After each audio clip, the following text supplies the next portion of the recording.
Welcome to K-Catalog. Level 2, Unit 11, nasa speaking marhagi part na po tayo. Ang sabi dito, 이ring 씨와 팀장님이 명절에 대해 이야기해요. 다음과 같이 이야기해보세요. Si Iring daw at yung kanyang team lead, so pwedeng team leader or pwede ding supervisor yung 팀장님. So nag-uusap daw sila about sa holiday. Yung conversation natin dito, again, yung naka-highlight na yellow and green, ito po yung nasa number 1, check natin. 고향 친구들을 초대해서 같이 보내다. naging 고향 친구들을 초대해서 같이 보낼 거예요. So, naging future tense po, no? In-apply si 을 or real 거예요 na grammar para maging future tense. And then, 어른들께 세배를 하다. naging 어른들께 세배를 해요. So, ito naman ay naging present tense lang. So, in-apply si a or o or he, yo na grammar para maging present tense. Ngayon, basahin natin yung buong conversation and discuss muna natin ano yung sinabi bago natin gawin yung number 2. So, sabi ni Iring, 내일부터 설 연휴네요. 팀장님은 이번 연휴에 고향에 가세요. Sabi niya, simula po bukas ay New Year's holiday na.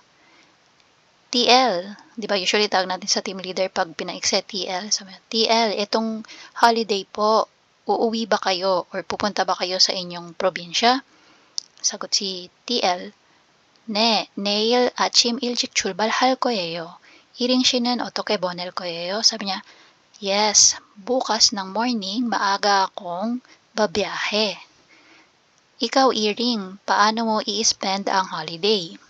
Sagot si Iring, 저는 고향 친구들을 초대해서 같이 보낼 거예요.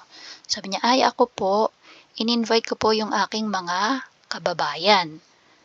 And mag-spend po kami ng time together. So, ganun daw nila spend yung holiday, no? Tapos, tinanong niya ulit si 팀장님, 한국 사람들은 보통 뭘 하면서 보내요? Yung mga Koreans po, usually, ano pong ginagawa kapag holiday daw, no? So, sagot si 팀장님 ulit, 차례를 지내고 어른들께 세배를 해요. So, in-explain niya yung 차례를 지내다. Again, ito po yung pag-pay respect sa mga yumao na ancestors. And then, 어른들께 세배를 해요. Yung 세배를 해요, yun naman po yung pagbibigay respeto, yung pagbow mo sa mga kasama mo pa sa buhay na elders. So, yung lolo't lola or pwedeng mga magulang. Yan. So, dito, sabi niya, 오랜만에 친척들이 모이니까 명절 음식을 같이 먹으면서 재밌게 보내요. Sabi niya, 오랜만에, ibig sabihin po niyan, it's been a long time or it's been a while. So, matagal-tagal na din na kaming magkakamag-anak ay magtitipon-tipon. Kaya, habang kumakain kami together ng handa. So, 명절 음식, ibig sabihin yung handa nila sa holiday, no? Habang kumakain kami together ng mga handa ay masaya naming i-spend ang holiday. So, yun yung sagot ni 팀장님. Now, gagawin natin yung number 2. So, papalitan lang po natin yung mga naka-highlight. Bago natin gawin yon, i-transform na natin yung mga dapat i-transform. So, dito yung 먹다 magiging 먹을 거예요. And then, si 떡국을 먹다 magiging 먹어요. Okay? So, pagbabasahin na yung conversation ulit using yung number 2, si 고향 친구들을 초대해서 같이 보낼 거예요. magiging, sulat po natin dito, no? 고향 친구 명절 음식, 고향의 명절 음식을 만들어 먹을 거예요. Yan. So, ano pong ibig sabihin yan? Yung pagkain daw na hinahanda nila sa kanilang lugar.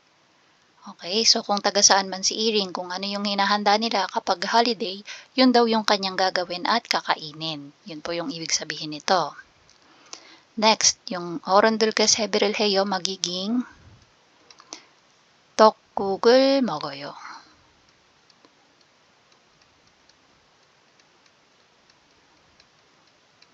Ayan. So, ganyan nyo lang po papalitan. So, that's for speaking. Number 2, 여러분 고향에는 어떤 명절이 있어요? Ano daw ang klase ng holiday na meron sa lugar mo? 친구와 이야기해보세요. Discuss with a friend.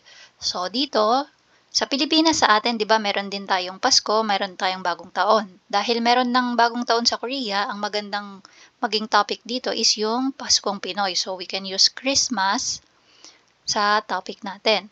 Pero, hindi na natin to i-discuss further since gagawin din naman natin siya sa writing part. Okay? So, move na po tayo sa listening. Sabi, si Raman daw at si Jason ay nag-uusap about sa holiday. Okay? Yung bakasyon nila ng holiday. Pakinggan natin maigi. So, check muna natin yung question number 1. Raman 씨는 연휴를 어떻게 보냈어요?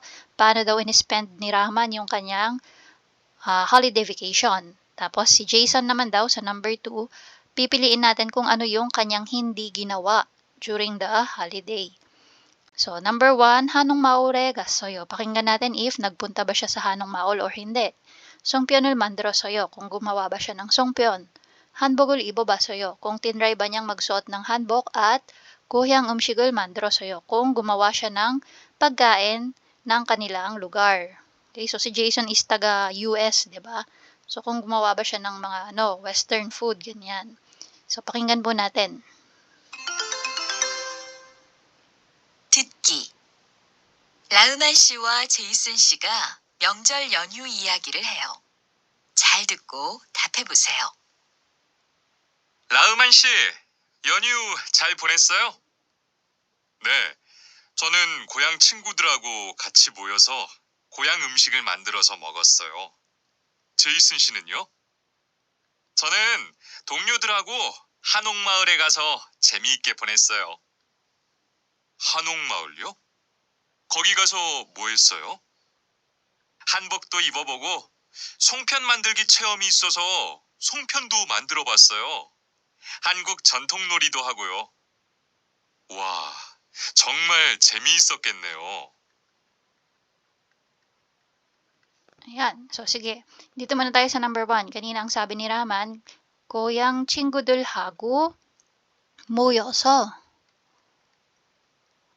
같이 고향 음식을 만들어서 먹었어요. So, yan po yung sinabi ni Raman. So, siya po pala yung gumawa ng pagkain ng lugar nila. So, minute niya or nagkita-kita silang magkakalugar, 고향 친구들, at sila ay sabay-sabay na gumawa ng pagkain nila sa lugar. Yung lugar na kinalakihan nila, kung anong kinakain nila doon, yun yung kanilang ginawa at kinain. Tapos, para kay Jason naman, ang sabi niya, 동료들 하고. Kasama niya naman daw yung kanyang mga katrabaho, 동료. Tapos, saan sila nagpunta? Sa Hanong Maul. Tapos, sabi niya, nagsuot sila ng 한복을 입었어요. And then, sinabi din niya na 송편 만드는 체험이 있어서. So, meron daw parang event dun na pwede kang gumawa ng 송편. Kaya, tinry din daw niya ang gumawa ng 송편. So, check yung tatlo. And yung number 4, yung hindi niya ginawa. So, ito yung sagot natin for number 2. Ang gumawa nito ay si Raman. Yan. Tapos, may isa pang ginawa si Jason. Sabi niya, 한국 전통 놀이. Yan. So, nag-try din daw siya nung traditional na game ng mga Korean. Okay? So, that's for listening. And that's it. If you find this video helpful, please hit the like, share, and subscribe button. So I still hope to see you in the upcoming videos, and again, thanks for watching.